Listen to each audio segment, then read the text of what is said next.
Hey guys, today I'll be showing you how to import terrain, 3D terrain into Revit.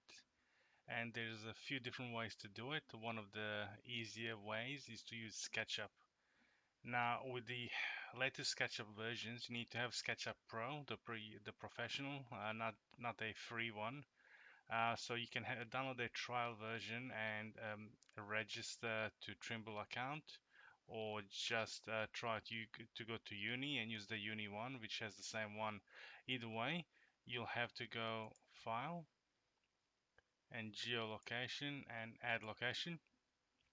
Now it will tell you to sign in if you haven't created a Trimble account, and if you haven't, just click on it and just follow the prompts and register yourself to it, and you should get back up to this position. In here, you need to find your project or whatever area you want to capture.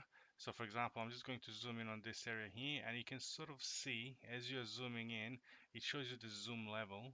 Um, the higher the zoom level, the better the 3D map is going to be, as well as the actual 3D terrain. Now, as you can sort of see, when you zoom in completely, you can't really capture that much of a territory in one given go. So for example, if I go and select region now,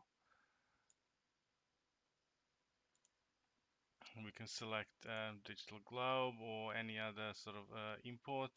So near map usually has a much better um, quality image, but that's that's not really required for what I'm trying to do. It'll just take a little bit longer to create. So I'm just going to switch to the other one. I'm going to do an import, and what you can sort of see here, it imported a 3D, it imported a satellite image, and it always has a little watermark. Now the beautiful thing about this is it's just flat, and that's not what we want. So we want to have the 3D terrain, and when you import it like this, it imports the image and the 3D terrain as well. As you can sort of see here, um, to see this better, you need to select your tags, which is basically your layer system. And you can see that the terrain is off by default. So if I go here and I actually turn on the terrain, you can see that the terrain is actually showing. So in this case, I just want to turn off the snapshot because that's just a 2D image. We don't really need it. And this is actually showing you the terrain itself. And if you double click it, nothing happens because this is a red box, which means it's locked. So you just have to right click and unlock to be able to manipulate this further. So you can see all of these little boxes and triangles. This is how your terrain is actually created from. Now, as I said before, this is a very small area that you can capture at any given time if you want a high level of detail. So then what we need to do, we just need to go back to Windows, where is it? View, we go to Toolbar, and in here, this is all the little plugins you can sort of turn on in your SketchUp. And what we are looking for here, we are looking for um, the one called, where is it? Location. There we go. So it looks like this. These little two elements here. So you will click on the first one that says add more imagery. And with this one, of course, it will go back to your previous location. And then when you go to select region, this is what we had earlier. So you can just move slightly. Um, always allow overlap. That will ensure that there's no gaps in your 3D model. So if you move along and you go import, what it will do, it will just add one more element. As you can sort of see, I moved far too much, and now there's a gap. So what we'll have to do, we'll have to add another one there, and you'll keep doing this until you are happy that you captured the area of the map you are happy with. So let's just go a little bit there. Let's do something like this. There you go. So you can now see that this is, I'm just gonna select all of them and unlock them all. So you can see that this one is here. And if I actually go to the, you can see there's an overlap, but we don't really care. It doesn't really affect us in what we are doing. You could always go and zoom out and get a larger, lesser zoom area. So if we do something like this, it will still capture all. As you can sort of see, this is the larger one here. These are the smaller ones that we had earlier. But I want to show you the quality difference in terms of the actual terrain. If we select the big one and we double click on it, you can see how big these triangles are that actually determine the quality of your mesh of your terrain. And if I select the smaller ones here, you can see that they are almost half or even less than the other one. So for your actual area where your camera is going to be located like this and you will be fairly close, I suggest you zoom in as much as you can. And then for the surrounding area that you will not be zooming in too far, you can actually then zoom out and do what I've done here. So then we have a highly detailed mesh model in the center where your model is, and then the lesser detailed element outside. And you can save into Revit. The best way is to export this as a CAD file. That's the only proper way. Okay, so we will just enter some location here on the desktop. I'll just type this in. Oops, I will type this in as a map, and we want to capture this as a CAD file, so DWG. Very important as DWG. You can make it an AutoCAD 2004.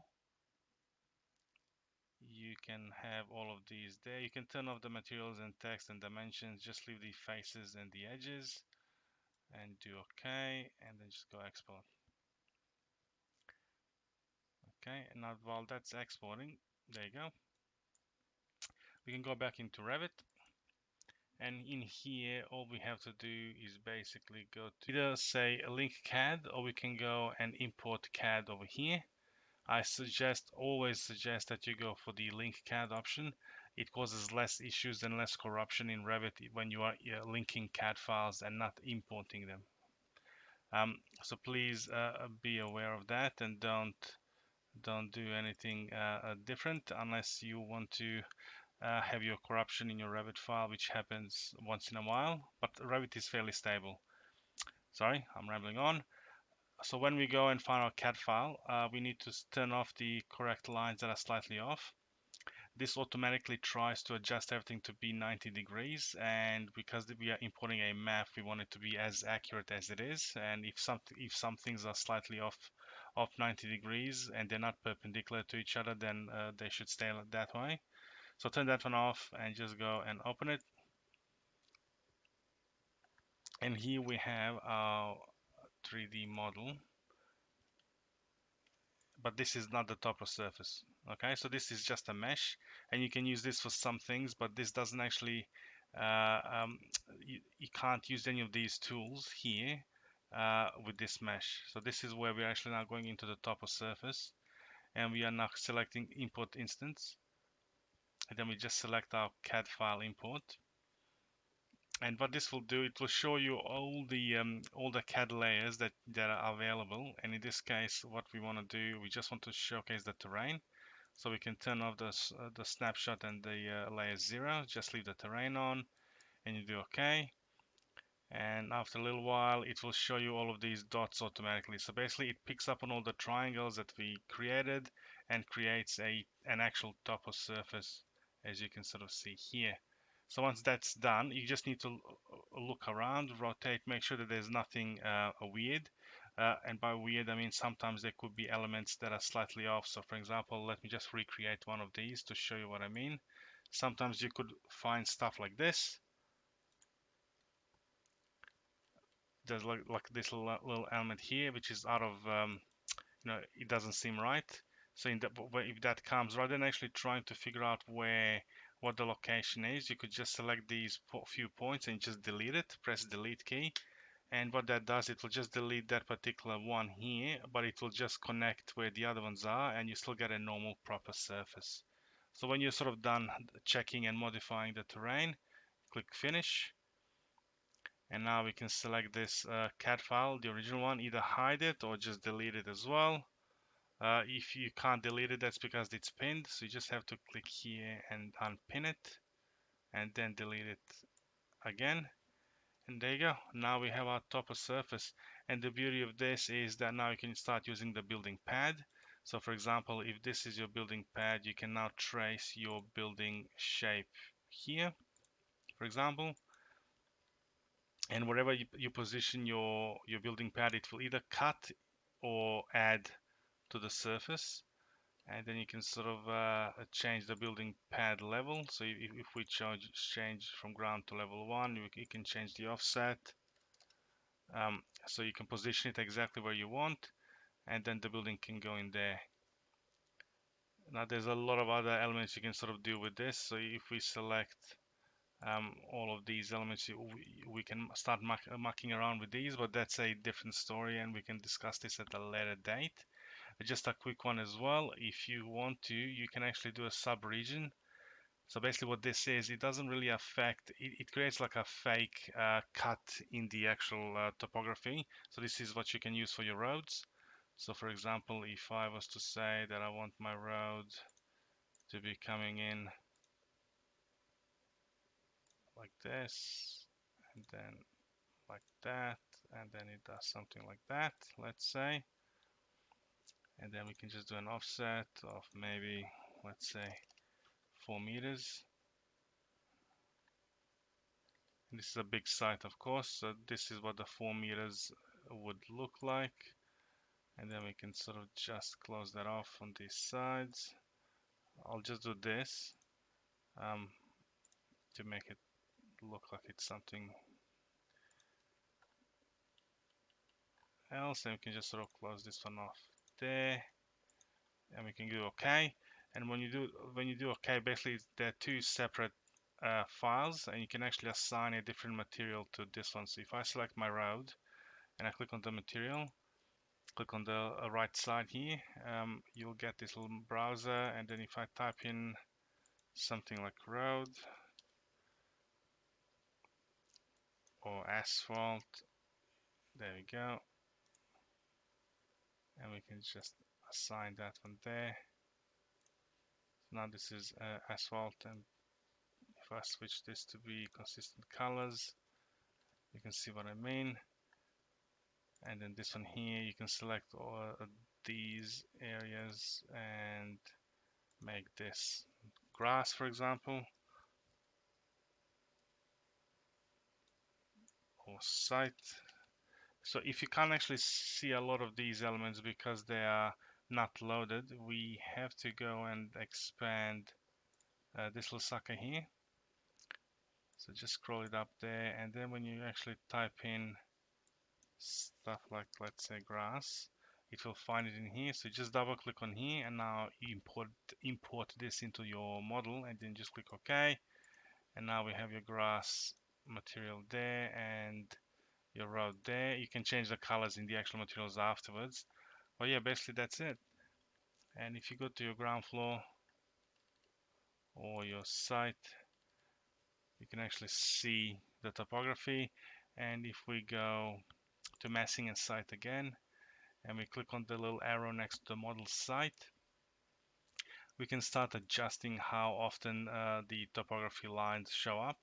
So usually they're showing at every meter.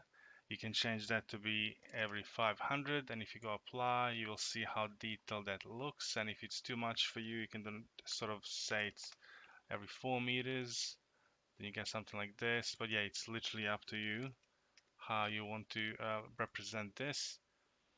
And the beauty of topography is as well, if I go and do one of these elevations or sections, you can see that everything that's being cut is now showing up as earth hatch. So it's a live sort of element. So you can now see where your building would be and how it all looks. But you can sort of see here that the distance where this is being cut is only going up to there, but then the rest, that's the rest of this topography being cut doesn't show the earth down below. And the reason is, if we go back to the model site arrow here, you can see that the earth section cut material is set to earth, but the elevation is only -3 meters. If we change that one to be something else, and this depends on how hilly your area is, so I'm going to change mine to 9 and click apply and see what it does. Not much, maybe 12. Yeah, it changes a little bit, but not that much. So I'm gonna go back and just go crazy. I'm just gonna add 50 there. So there you go. So you can sort of be adjusting this, and it will adjust all of your sections automatically. But yeah, basically this is how you import a 3D model topography into Revit, and how you convert that topography into Revit topography. Easy peasy. And that will allow you to locate your site fairly accurately. And if you ever need to import the actual textures, that's a little bit more complex, and basically you can then export and apply a image of the satellite into this, but not really required. This is where 3D Max would come in handy, because it makes it much easier. And in 3D Max we can just import this with the texture completely, and it will just look like this. And you can then start setting up all of these nice little views with your site and your building being here. And it can look fairly detailed without actually much work at all. So yeah, that's it. Thank you all. Bye.